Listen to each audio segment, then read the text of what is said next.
कहकर शिकारी गिद्ध जंगल की तरफ आता है और जैसे ही वो जंगल में आता है तो उसकी नजर रियो के घोंसले पर पड़ती है, जहाँ रियो का छोटा बच्चा बैठा हुआ था। ये देखकर वो शिकारी नीचे उतरता है और रियो के छोटे बच्चे को लेकर चला जाता है। रियो, अब भी मेरा तो मन नहीं कर रहा जाने का। चलो हम लोग थोड़ी देर और रुक जाते हैं। गौरी शाम होने वाली है, सब पक्षियों के साथ ही आए थे तो साथ ही चलते हैं। ना जाने क्यों आज मेरा मन बहुत घबरा रहा है। चलो अब हमें घर चलना चाहिए। ये कहकर सब पक्षी अपने जंगल की तरफ लौट जाते हैं। मेरी बेटी कहाँ चली गई? वो तो अभी बहुत छोटी है और वो तो उड़ भी नहीं सकती है, फिर वो कहाँ चली गई? रियो ऐसे जोर जोर से रोने लग जाती है। मैं रानो चिड़िया के घर जाकर देखती हूँ, काश मेरी बेटी उसी के घोंसले में चली गई हो।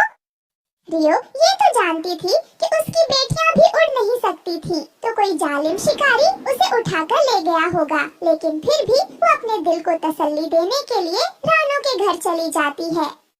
क्या हुआ, तुम ऐसे क्यों रो रही हो? सब कुछ ठीक तो है ना? रानो, मेरी बेटी नहीं है घोंसले में। क्या मेरी बेटी तुम्हारी तरफ तो नहीं आ गई? नहीं रियो बहन, यहाँ तो कोई नहीं आया। मेरी बेटी तो सुबह से अकेली ही बैठी है। मम्मा, जब आप लोग भोजन की खोज में गए थे तब मैंने आसमान में एक गिद्ध उड़ता हुआ देखा था। मैं तो उसे देखकर पत्तों में छिप गई थी। फिर तो वो जालिम गिद्ध ही उठाकर ले गया होगा मेरी बेटी को। रियो बहन, हमारे जंगल में तो कोई चील नहीं रहता। हम सुबह तुम्हारी बेटी की खोज करेंगे, क्योंकि अभी तो रात हो गई है। तुम आज की रात मेरे घोंसले में ही सो जाओ। फिर रात भी गहरी हो जाती है। रानो और गुड़िया तो सो जाते हैं, लेकिन रियो तो सारी रात बैठी रोती रहती है।